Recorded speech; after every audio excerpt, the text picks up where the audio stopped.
Have you ever wanted something so badly that you'd be willing to give up something precious to get it? Before we begin, make sure you like, share, and subscribe so you don't miss the next part of this tale. This is a story of greed, sacrifice, and the consequences of making deals that seem too good to be true. Get comfortable, because what happens next will leave you questioning how far you'd go for money. In the busy city of Lagos, where the streets were always alive with the sounds of cars and people, Richard was a man of ambition. He worked hard every day, running a small electronics shop, but no matter how much effort he put in, his business never grew. Richard wanted more, a life of wealth and success. He dreamed of owning a mansion, driving expensive cars, and never worrying about money again. But his reality was far from his dreams. Mary, his wife, was his biggest supporter. She worked alongside him at the shop and always encouraged him to keep going, but Richard's frustration only grew. He felt as though no matter how hard he tried, success was always just out of his reach. One evening, Richard was sitting at a local bar, trying to relax after a long day. It was then that he met a man named Chijioke. Chijioke was well dressed, with an air of mystery around him. He was known in the city as a wealthy businessman, and rumors about him spread like wildfire. Some said he made his fortune through honest work, while others whispered that he had a secret, dark way of gaining power. "Richard," Chijioke said, his voice smooth and confident, "I can see that you are struggling. I can help you.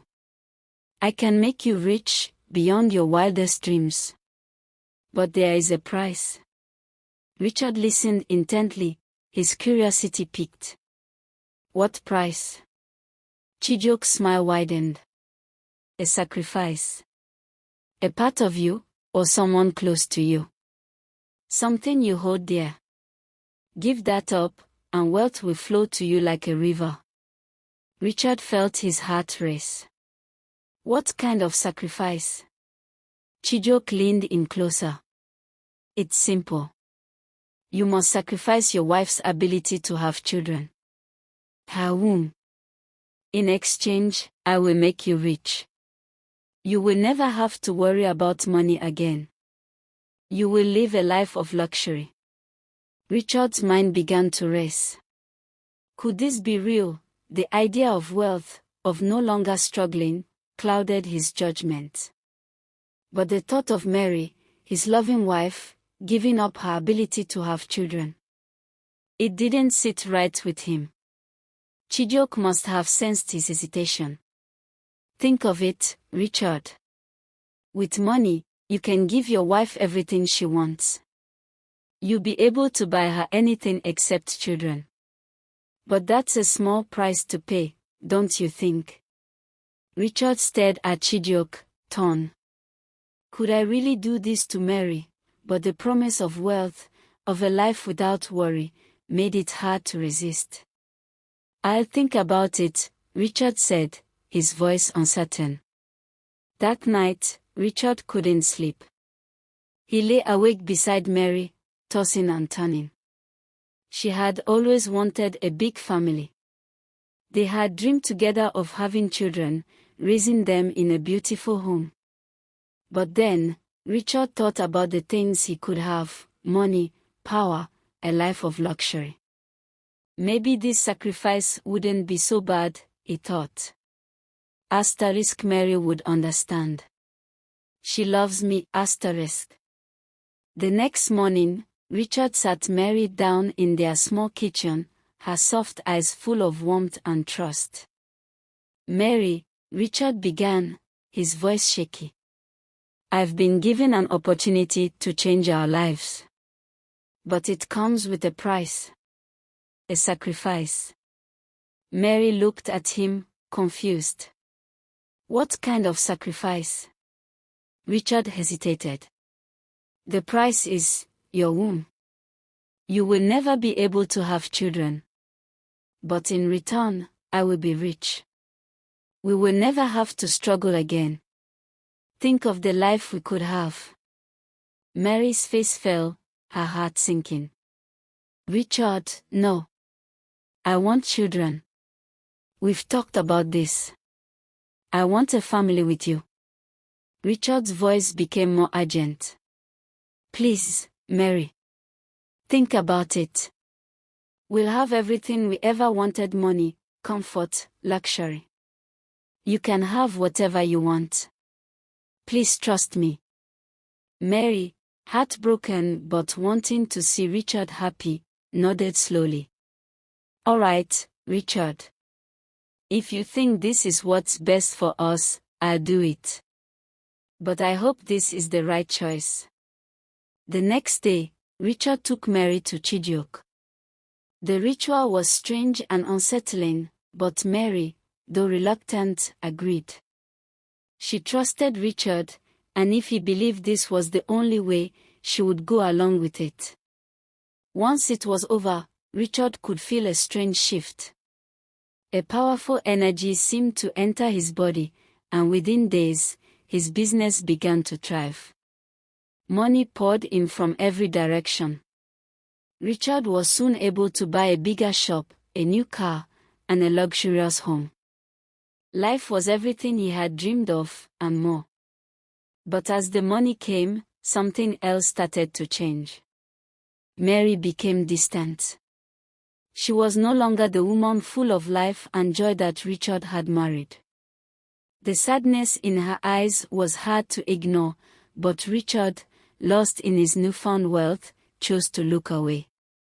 He thought she would eventually get over it, but as time passed, he began to realize that something was terribly wrong. Let me ask this question: had Richard made the right decision? Was the price of wealth worth the cost of losing something as precious as love?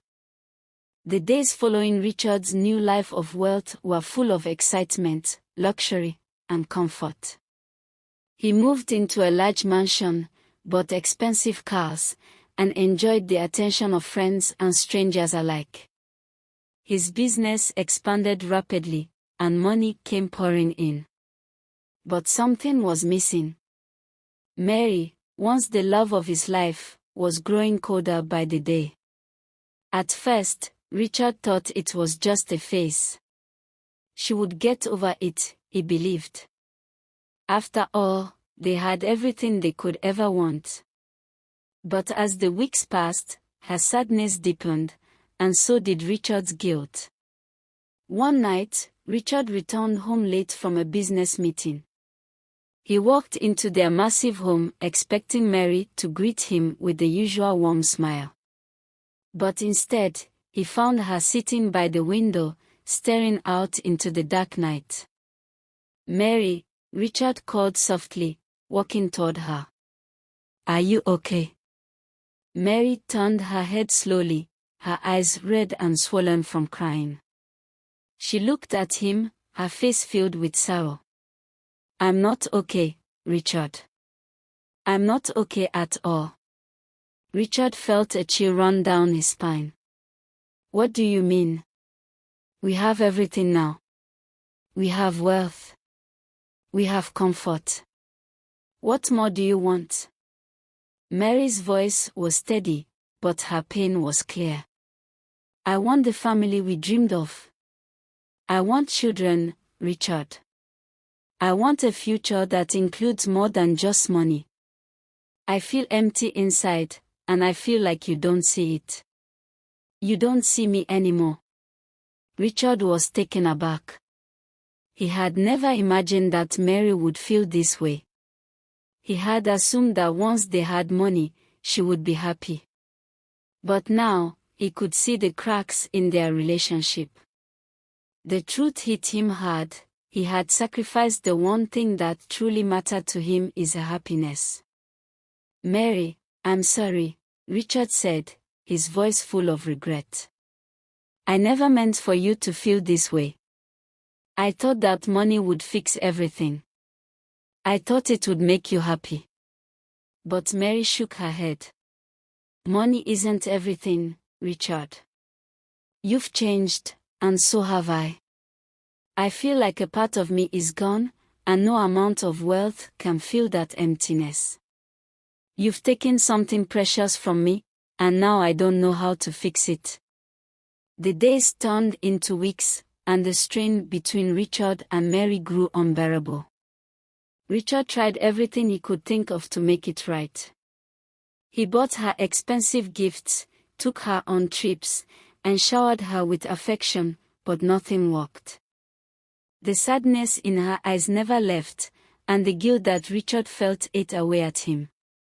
One evening, as Richard walked through the mansion, he noticed something that stopped him in his tracks.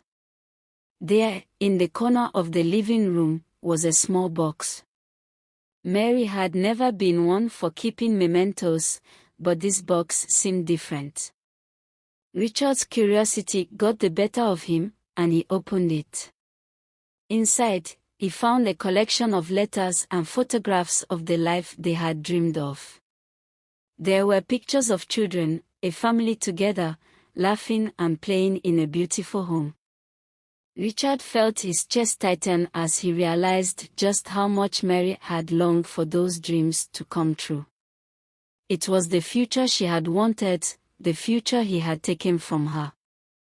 In that moment, Richard understood that no amount of money could ever replace the loss they both felt. He had made a deal with the devil, and now, he was paying the price. Desperate, Richard returned to Chijioke. The man who had promised him wealth, the man who had convinced him to make that terrible sacrifice. Chijioke, Richard said, his voice filled with desperation. I need your help. My wife, she's miserable. I've made a mistake. I thought that money would fix everything, but it hasn't. I need to undo what I've done. Chijioke looked at him with a smirk, his eyes cold. Richard, you made your choice. You knew the price when you accepted the deal. There is no turning back. Once a sacrifice is made, it cannot be undone. Richard's heart sank. Please, I can't live with this. I've lost Mary. I've lost everything that mattered. Help me. Chijioke's gaze softened for a brief moment, but only for a moment. I warned you, Richard. There are consequences for everything. You can't just take and expect to give nothing in return. The man's words haunted Richard as he left, realizing that there was no way to fix the damage he had caused. The wealth he had gained meant nothing anymore. He had sacrificed the love of his life, and now, he was paying the price. Back at home, Richard confronted Mary once more, this time with tears in his eyes. Mary, I failed you. I took everything we had and turned it into nothing. I can't change what I did, but I need you to know that I'm truly sorry. You're the most important thing in my life, and I've ruined everything. I don't care about the money anymore. I care about you. Mary's eyes filled with tears as she looked at him. I want to believe you, Richard. But I don't know if I can anymore. You've taken something from me that I can never get back. I've lost myself in all of this. Richard took her hands in his, holding them tightly. I'll do whatever it takes to make it right, Mary. I give up everything I have if it means fixing what we've lost. The days that followed were filled with difficult decisions. Richard, realizing the true cost of his greed, decided to give up the life of luxury he had built. He sold everything: the mansion, the cars, the expensive items, and started over with Mary, hoping that they could rebuild their love and happiness, even without the wealth he had once dreamed of. But the road to healing was long, and Mary's wounds ran deep. Richard knew that he could never undo the damage he had caused, but he vowed to spend the rest of his life trying to make things right. He had learned a painful lesson: no amount of money could ever replace the things that truly mattered: love, trust, and the happiness of those we cherish most. So, did Richard make the right choice? Was the price of wealth worth it in the end? The real lesson is that no matter how much we may desire riches, the things we sacrifice along the way may cost us more than we ever imagined. Thank you for following this story. If you enjoyed it, don't forget to like, share, and subscribe. And remember, some choices are too costly, no matter the reward.